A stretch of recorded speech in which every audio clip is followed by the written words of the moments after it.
Kwela mnabino bonsoir bozwi libaku ya kolanda basango nabino olokote lingala obolinga kamingi babengi ngunge beti ya mokolo ya vendredi 27 mars 2026 si moment tangonde beaucoup zo ba détail.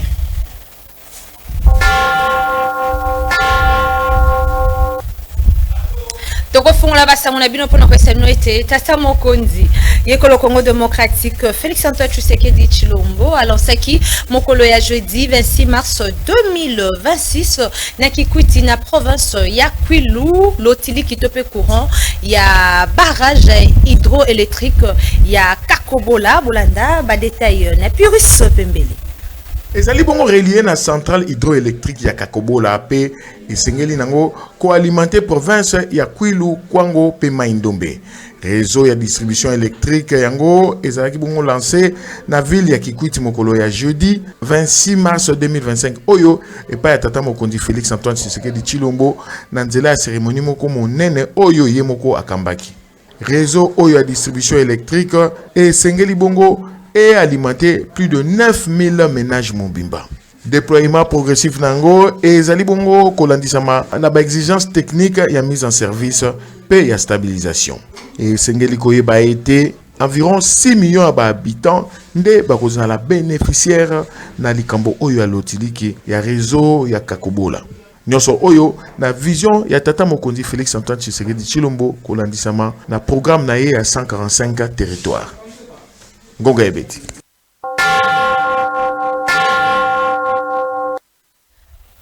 Bolanda siko ndenge bayambaki tata mokonzi ekolo Congo démocratique Félix Antoine Tshisekedi Tshilombo na bokomi na ye na Kikwiti Bolanda.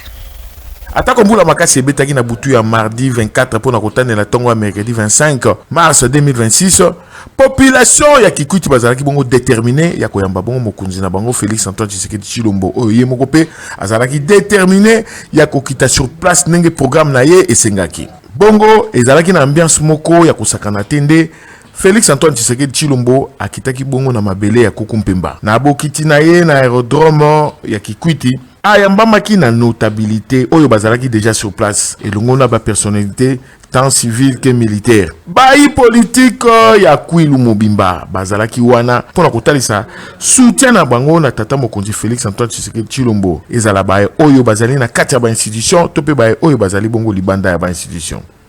Population ya Kikwiti ba se ranjaki bongo ile long ya balabala pambate bazali kozela ba solution ebele epa ya tata mokonzi na ba problème mingi oyo bazali na yango. Ko banda na aérodrome ya Kikwiti ti na résidence ya tata mokonzi na plateau bato bazalaki bongo ebele pona ko saluer numéro 1 ya ba congolais nyonso. Tata mokonzi azwaki mwa tango ya kotambola na makolo pona kopesa population kikwitoise mbote.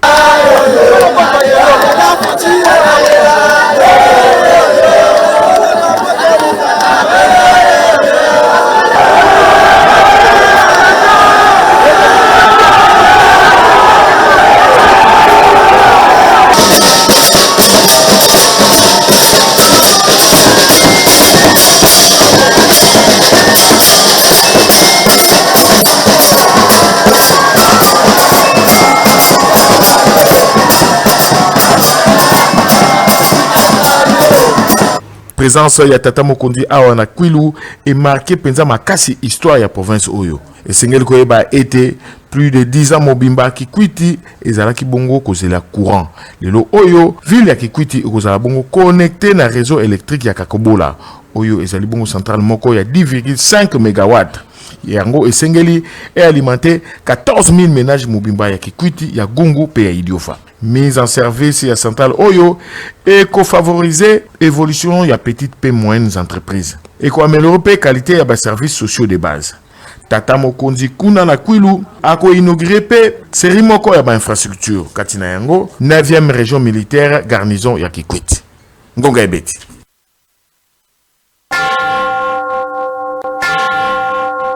Kolandisa makaka na lancement ya réseau hydroélectrique ya Kakobola, de ministre ya communication pe média Patrick Mouyaya azalaki na briefing mokolo ya jeudi 26 mars 2026 na Bandunduville elongo na ministre d'État, ministre ya plan Guylaine Nyimbo pe ministre ya ba ressources hydrauliques pe électriques Aimé Molendo Sakombi balobelaki na likambo ya lotiliki ya barrage ya Kakobola bolanda ndenge Molendo Sakombi ya Betty Ngunga.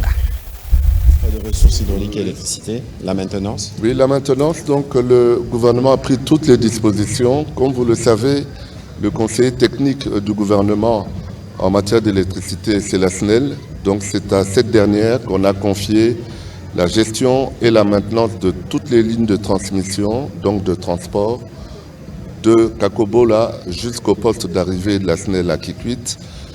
Nous avons à peu près 100 km. Nous allons faire organiser des battues pour enlever toute la végétation qu'il y a autour des pylônes. Nous avons recouru aussi à une consultation satellitaire qui nous permet aujourd'hui, grâce aux nouvelles technologies, de voir là où il y a des pertes. Ensuite, on va auditer les 9000 raccordements et vérifier s'il n'y a pas des raccordements frauduleux. Et là, je demande aussi à la population vraiment d'être responsable et de surtout protéger cet outil important pour le développement du Kwilu. Et les centrales thermiques demeurent. Et aussi, on a rajouté encore un autre backup pour permettre, en cas de problème, de fonctionner 24 heures sur 24. Et d'ici 2 ou 3 mois, nous reviendrons ici pour voir quartier par quartier si les connexions donnent et aussi demander à la population, évidemment, de s'acquitter à temps de ces factures qui seront déjà écrasées pour permettre donc à l'exploitant de maintenir toutes ces installations pour fournir une desserte de qualité.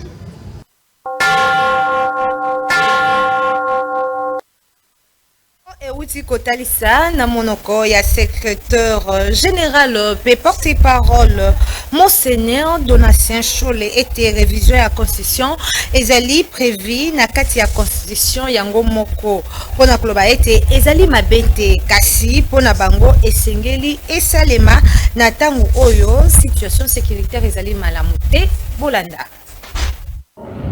Les évêques dans les échanges ont pris connaissance de cela. Mais ils ont réité, la position de la SENCO n'a pas changé. Le principe de la révision de la Constitution est constitutionnel. La Constitution, parce que nous sommes dans le respect de l'ordre constitutionnel. La Constitution elle-même prévoit les modalités de révision de la Constitution. La Constitution elle-même décrit les articles qui ne peuvent pas être révisés. Les évêques se prononcent par rapport à l'opportunité, par rapport aux circonstances. Pour les évêques de la SENCO, dans les contextes sécuritaires actuels, ce serait hasardé d'ouvrir ce chapitre-là de révision de la Constitution dans un contexte qui n'est pas consensuel. Donc c'était la même position déjà à la publique que les évêques réaffirment. Maître Jean Akata, analyste politique à Betty Ngunga, pona kolobela changement ya constitution pe révision na yango selon ye nata oyo révision ekoki ko salemate pour ba disposition constitutionnelle ezali verrouillé azali na micro ya Yannick Moulengo.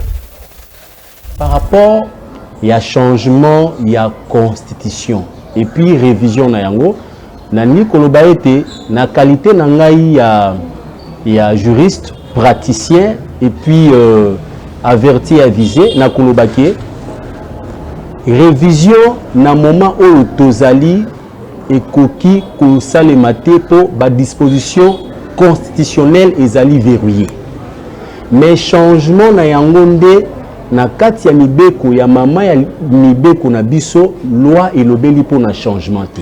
Alors, tout un principe moko constitutionnel au ezolobaki tout ce qui n'est pas interdit est permis.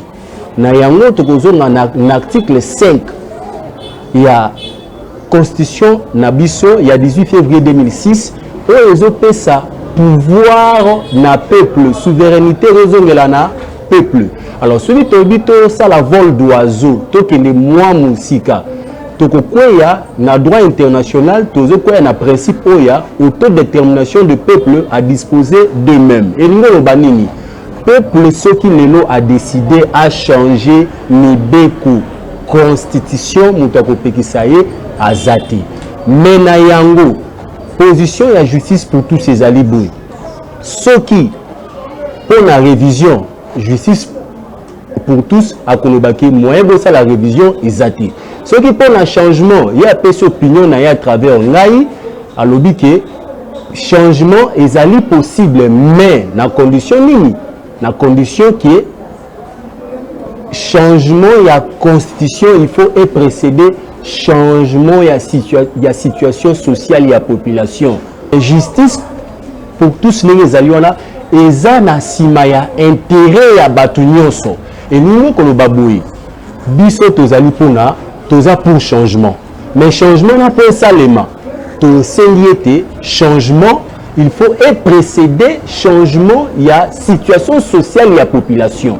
Par rapport à la raison où on a topé ça. Ce qui est ali bon, les gens qui sont s'intéresser à la politique pour gestion, il y a reste public à isa bien té. Il y a nous permettre traiter que nous tenions ça la maramone. Mais ce qui les gens mamlou c'est bien et que permettre na nous tenions ça à s'occuper de la politique qui Nambonaye, Chikose, Chibangu, il y a le Blazali d'accord pour un changement, il y a constitution, Bolandaye. Ngai siko na ndenge na ngai na analyser. Et ça na biloko musu il faut pas changer pour que l'on puisse rester très calme dans mboka na biso. Est-ce que vous savez que non il y a trop de Rwandais, trop de Burundais au bazin ba nationalité congolaise, au bazin bangoni muto tsa kutuka ne désordre na mboko. Est-ce que vous savez ça? Je pense que notre temps pour réviser la constitution, nous avons temps pour changer la constitution. Et comment on va garder fou pour la biso. Mboka na biso mo, mais biso de comment on se fout ba biso ba changer yango papa. On te passe biso ba bino qu'on va dire que notre parti mboka kota ba SCZ ya bango. Avec beaucoup de respect d'abord, toujours ça monsieur Bati Lukebo. Le président de la République a une mission, il faut assainir yango. Vous comprenez? Il y a des conseillers, monsieur Bati Lukebo va pressé à Koloba Biloko Mususu. Tant que vous allez na Sénat, il y a mon qui démission, qui est il y a mon Monica qui sait que moi je parlais, c'est bizarre. Il y a mon comme si il a démission. Et puis, il y a un changer. Tant qu'il y a ça qui est déjà directement qu'il y a changer la constitution. Parce que dans mon île, la bango a intérêt dans la constitution, c'est ancien président de la République. Le président de la République, il y pour réviser la constitution, on a s'occupé pour changer.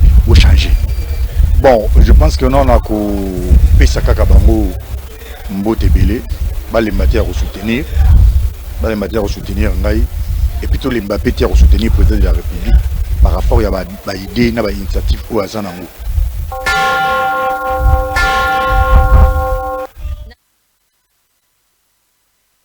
David Balangayi, il y a hôpital général de référence, il y a Kinko, les ex-CNPP, à Otibongo, Kobuka Mibe, il y a professionnel, na vidéo moko o etambolaki na ba réseaux sociaux et pas wapi, bazalaki ko l'accès te azalaki ko beta maladie na mbeta hôpital au tango azalaki ko soigner ye vidéo oyo et salaki malamu te ministre provincial ya santé Patricia Congo a condamné Kiango Bolanda.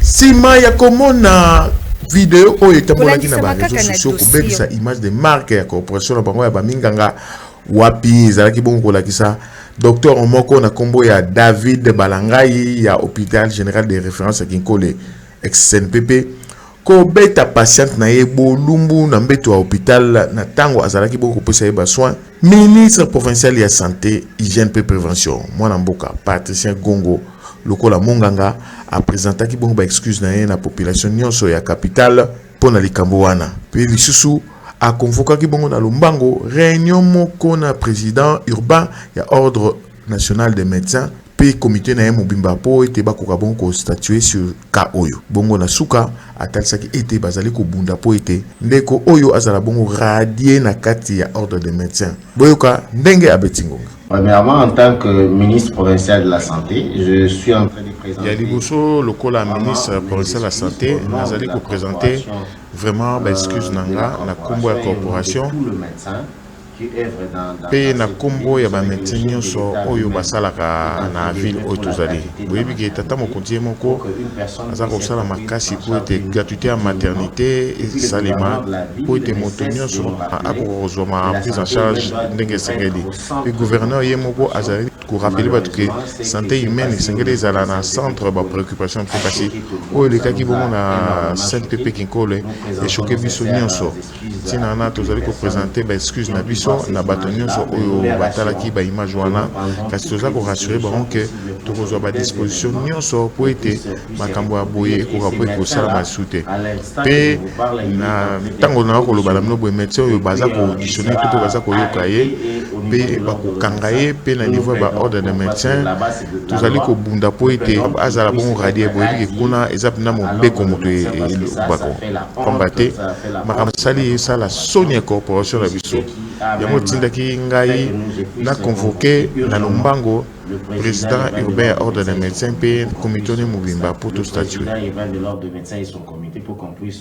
Selon information oyo ekomaki bongo na rédaction na bino ya ngonga ebeti etalisi ete infirmier pe infirmière na stagiaire oyo bazalaki wana na tango sene ezalaki kosalema bango nyonso bakangamaki kutu médecin chef de service ye kutazalaki na ete kasi yepe bakangaki ezali bongo soni makasi kolakisa bolumbu ya mama boye na ba réseaux sociaux kitoko te ngonga ebeti kolandisa makaka na dossier ya hôpital Saint-Pepe de ministre ya santé publique hygiène pe prévoyance sociale Dr Samuel Roger Kamba asengi bongo ba radié de Dr David na ordre de médecins Bolandaye. L'inspection générale de la santé instruit l'ordre des médecins et instruit aussi le secrétaire général pour des mesures immédiates. J'ai instruit personnellement que la personne soit placée aux arrêts à cause de cette flagrance et j'ai instruit qu'elle soit radiée de l'ordre des médecins. Mais maintenant, il y a des procédures qui ont été entamées et c'est immédiatement qu'elle ne peut plus, cette personne ne peut plus toucher aux patients, ne peut plus, parce que toutes les fautes déontologiques sont résumées dans cette vidéo qui est juste insupportable. Juste un exemple, on ne peut pas filmer un patient. Pourquoi on filme un patient, surtout dans cette situation de nudité totale, et on publie ça. Deuxième exemple, un médecin est là pour protéger, quelle que soit la situation de cette personne, quelle que soit sa situation mentale. Le rôle du médecin, c'est justement de comprendre cela et d'assister à la souffrance et non d'infliger la souffrance. C'est pour ça qu'on a été très ferme, j'ai instruit personnellement que cette personne n'exerce plus jamais la médecine en RDC.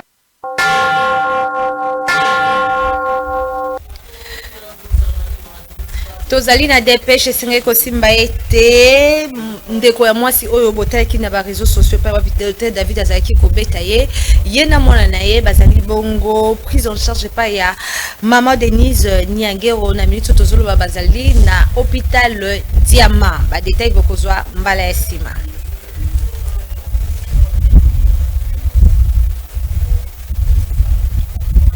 Maman Liliane Mbemba, présidente ya Asbel et le Lyon, fondatrice ya Liliane Mbemba, amemaki lisungi na ye na ba maman ya hôpital général de référence ya Bandundu na province ya Kwilu pour na mois de la femme. Pour la reportage ya Pius Pembele.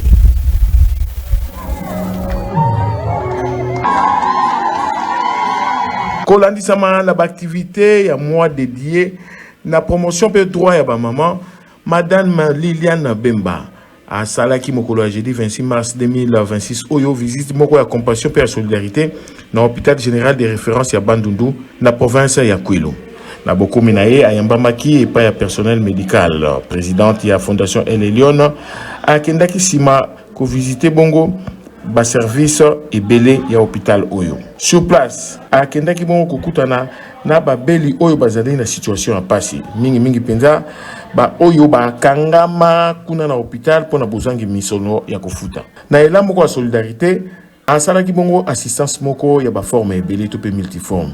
Aide oyo ezalaki bongo composé mingi na misolo pe ba don ebele. Oyo kani bongo ko soulager souffrance ya ba maman pe kopesa bango espoir. Geste oyo ezali bongo ko s'inscrire na vision humanitaire oyo Fondation El Elyon ezalaka na yango. Oyo ezali bongo ko placer en train de tope lisungi pe dignité humaine na centre tope na cœur ya ba action na yango. Très aimé, tope très touché makasi na ba témoignage oyo azwaki Maman Liliane Bemba azwaki tant ya ko solola na ba malade. Na kotalisaka bango soutien pe compassion na ye. Maman Liliane Bemba akendaki pe lisusu kosala visite guidée na ba installation hospitalière na tina ya koyeba ba pasi to pe ba difficulté oyo ba malade pe ba personnel bazali bon kokutana na yango. Na kokobaka bongo action na ye journée yango e landamaki ambiance moko ya kitoko kuna na Bandundu. Esika wapi une centaine ya ba maman veuve membre ya Fondation El Elyon ba kutanaki autour ya présidente na bango tolobi Maman Liliane Bemba. Ezalaki moment moko ya partage marqué na solidarité pe na écoute. Yango ezali bon ko s'inscrire na cadre ya activité organisée à l'occasion ya mois de la femme et pas ya Fondation El Elyon. Na nzela ya ba initiative oyo Fondation Liliane Bemba ezali bon ko réaffirmer engagement na yango en faveur ya ba couche oyo ezali vulnérable na ko contribuer à la promotion ba droit pe bien-être ya ba maman na République démocratique du Congo. Ngonga Ebeti.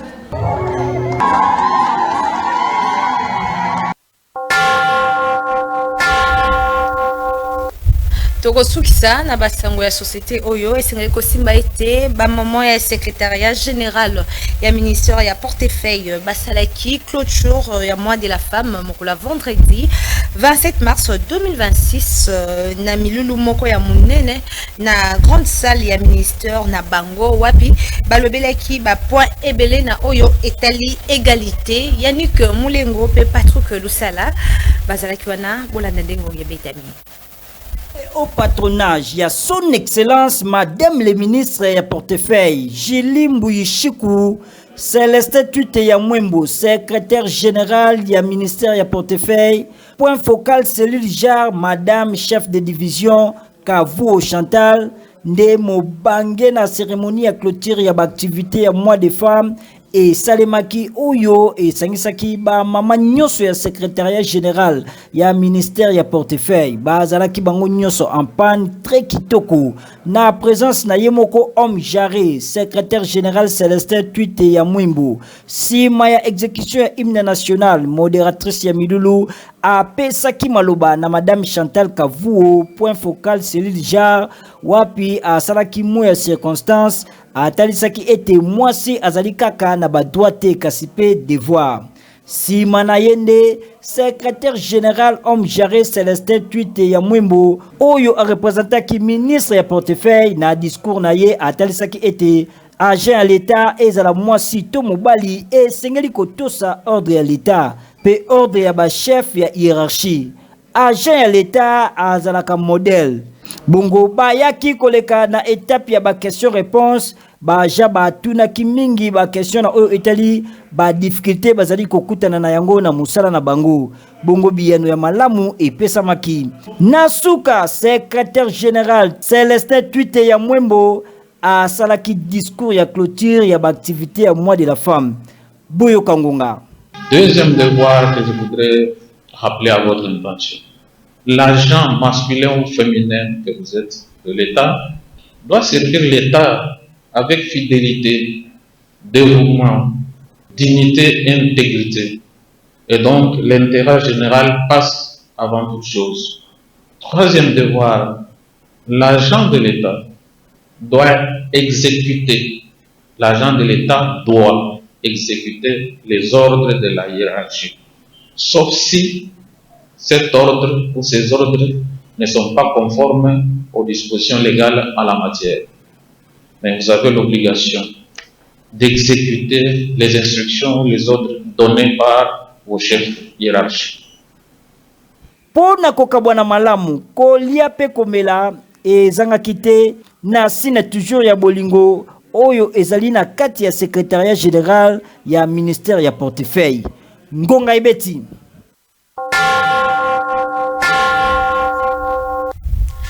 Nabasango ndenga zuningisa ya kokabwana bino soki bosebela kina musala malamu obobisa merci l'équipe technique oyo esunga kibiso to mona bongo Sardou Dimbu na caméra montage ezalaki ya Alabamba pe régie finale ezaki ya Serge Makoso mokola samedi bokutana na Pyrus Pembele oya koya kopesa bino basango na bino olokota elingala obolingaka mingi babengi ngonge beti tikete kimi akolo ezala o mabota mabino.